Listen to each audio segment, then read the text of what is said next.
Sega has made me a liar. Although I usually don't appreciate being made the fool, I'm willing to forgive Sega this time. For you see, in my Yakuza 0 review a few weeks back, I said that we hadn't heard anything about the re-release of Yakuza 3 in a long time, and I was starting to get worried about it. I could only hope that Sega re-releases Yakuza 3 sometime on PS4 in the near future. We haven't heard about it in a long time, which has me worried. Only 3 days after I finished editing the video for that review, however, Sega shadow dropped Yakuza 3 Remastered on PS4. Not only did Sega do that, but they also gave tentative release dates for both Yakuza 4 and 5, which are in the not-so-distant future, by the way. Thus, I was made a liar within 3 days of editing a video, and I can't even be mad about it since I'm getting the next installments in one of my favorite series of all time. So, what is Yakuza 3 Remastered? It is a re-release of the third game in the Yakuza series. Making its debut back on the PS3, fans can now enjoy the game for the first time on modern hardware, exclusively on PS4. Yakuza 3 Remastered has not received the Kiwami-style remake treatment like both the first and second games have. The game has only been upscaled to 1080p with a 60 FPS frame rate. As a consequence, Yakuza 3 Remastered is the worst looking entry I've played so far. It isn't so bad that it's unplayable, I got used to the graphics after a while, but it definitely is a step down from the visuals of 0, Kiwami, and Kiwami 2. Yakuza 3 starts off with a bang, but, in a truly Kiwami 2-like fashion, takes a step back from the action almost immediately. I would share with you what the opening scenes contain, but I don't want to spoil it. The story slows down because, after the opening scenes, it goes back in time to the events immediately following the second game. Our boy, Katsuma Kiryu, has decided to retire from Yakuza life for good this time, and has moved to the island of Okinawa. What's he doing there, you ask? Well, he's running an orphanage, of course. That's right, former 4th chairman of the Tojo clan, Katsuma Kiryu, wants some peace and quiet, and thus he is now the director of an orphanage on Okinawa. Haruka is there along with 8 other children. It was nice seeing Kiryu in a more relaxed atmosphere, but I have to admit that this was the slowest part of the game by far. Kiryu must feed the children, comfort them, and be a father figure to them. There were a few good moments, both heartfelt and funny, when Kiryu was taking care of the kids. There's a great moment when Kiryu dresses up as a wrestler, but I would be lying if I said I enjoyed these sections of the game. I was always itching to get back to what Kiryu does best, beating up thugs. Luckily for me, it didn't take too long for things to return to normal. As I said, Kiryu has not only retired from the Tojo clan, but he has also moved far away from Tokyo. He wants nothing to do with the Yakuza. Unlike in Kiwami 2, where he is pulled back into Yakuza life by a dying friend's wish, Kiryu only gets involved in Yakuza affairs again when a local clan tries to take his orphanage's property on Okinawa. The local Yakuza want the land to build both a resort and a military base, of all things. Kiryu, enraged when he finds out that the efforts to take his land are connected to the Tojo clan back in Tokyo, once again steps into Japan's seedy criminal underworld. The story was shorter this time around, but that doesn't make it inferior to the other games in the series. It does feature fewer characters than normal and is more streamlined in its approach, but that didn't stop it from having all of the drama that a Yakuza tale is known for. Not only that, but it features a new town area called Ryukyu on Okinawa, in addition to Kamurocho back in Tokyo. Even though it was shorter, the story did have several memorable moments. One highlight in the story for me personally was everything that happens in the Red Brick Hotel. That whole sequence had me in stitches. You'll know what I'm talking about when you play it. Just like every other game in this series, the story is a major selling point. Yakuza 3, just like Kiwami 2, has only one combat style. I didn't mind that fact this time around though. I'm fickle, what can I say? I will say that fighting thugs that spawn in town did become monotonous after a while. In addition, the boss fights were also difficult unless you used weapons. Other than that, I had a fun time with the combat. New moves can be acquired using several different methods. I'll discuss the other ways later, but the main way is by spending experience bars. Experience can be gained through combat, eating at restaurants, completing sub-stories, etc. Experience can also be spent to increase Kiryu's health and heat bars. Speaking of which, heat actions are back and they are as fun as they've always been. One thing I didn't like about the combat in the game in general is all the QTEs. Yakuza 3 is absolutely chock full of them. There were also an overemphasis on chase sequences as well. I think they were popular when the game came out back in 2009, but my god are they everywhere in this game. I could have done without them, but thankfully they don't detract too much from the game. Fair warning though, you will have to do them often in combat and in a few side activities too.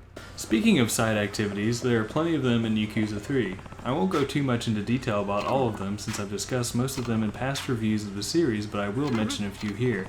There are many sub-stories that can be found in both Ryukyu and Kamurocho. The The one sub-story I want to mention, however, is Murder at Cafe Alps. This one is significant in my mind since it involves detective work. For this reason, it seems like it was the inspiration for the spin-off game Judgment, which recently came out, by the way. Murder at Cafe Alps was an interesting sub-story, and I'm glad that Sega took that idea and turned it into a full game. A second side activity I want to mention here are the Hitman missions. No, you don't go around killing people. Kiryu is recruited by the Honest Living Association, which specializes in helping ex-Yakuza members find honest work. The HLA wants Kiryu to stop a group of people called the Reapers who are killing former Yakuza. Kiryu must find these Reapers, beat them up, and then recruit them into the HLA. I mention this side activity here because it kind of has a story woven into it. It isn't as substantial as the stories you can find in Cabaret Grand Prix or Clan Creator from Kiwami 2, but there is a story nonetheless. My favorite side activity in Yakuza 3 by far was Kiryu's blog. Kiryu meets a guy named Mac during his adventure who will email, yes that's right, I said email, him about interesting things he's seen around town. Kiryu must go to those locations, pull out his phone, and take pictures of what he sees. This activity does unfortunately feature QTEs, but it's all worth it because of what happens during these sequences. Each and every one of them was hilarious, and I always immediately went to find them whenever Mac emailed me. Not only are they fun to watch, but these events are practical too, because Kiryu will learn a new heat action or finishing move from them. I love this mechanic, and I hope it sticks around for later games. Don't spoil it for me if they don't.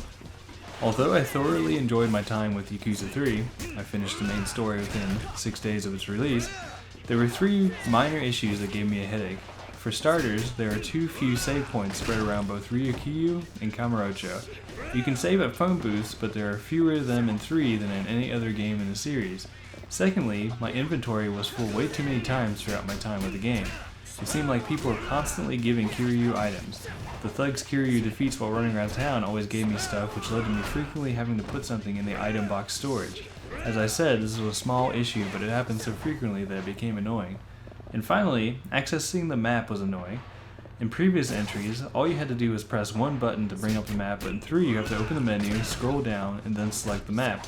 By the end of the game, I had really begun to miss the simple one button press that has taken a look at the map in the other titles. Before I go, I do want to discuss the reasons why I love the Yakuza games.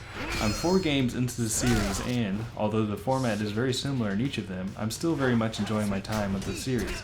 Now more than ever, I wondered why that is while I was playing Yakuza 3.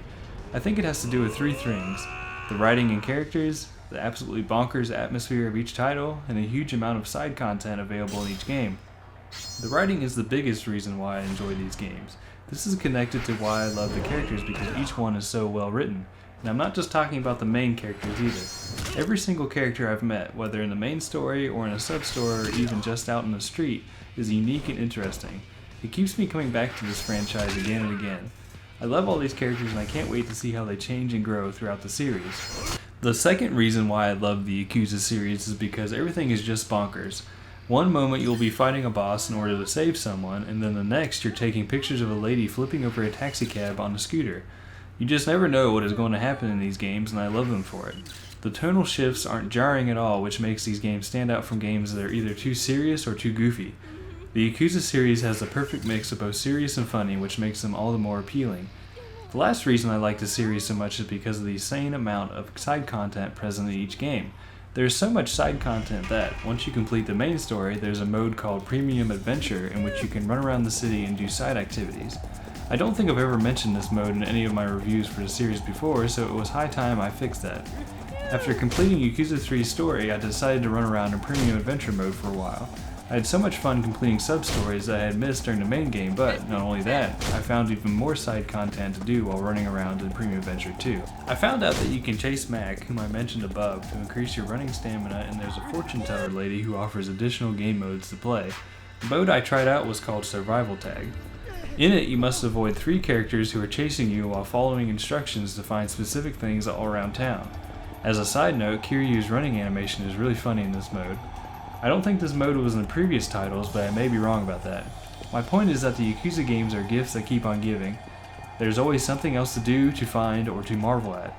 In fact, whenever I have a bad day, I sometimes boot up one of the games to run around town and find things I may have missed. It never gets old, and that is why I love these games. Anyways, now to finish this review. Yes, I can say with confidence that Yakuza 3 Remastered is just as good as the other entries in the series. It isn't the best looking game in the series, its story is slow in parts, the orphanage in particular. The combat does get stale after a while, and there are a few minor design inconveniences, but that doesn't stop it from being great. Its story, characters, and side content more than make up for its faults. Yakuza 3 Remastered is a superb entry in a fantastic series, and I couldn't have been happier that Sega made me a liar by releasing it out of the blue. I give Yakuza 3 Remastered an 8 out of 10. Thanks for listening. Goodbye.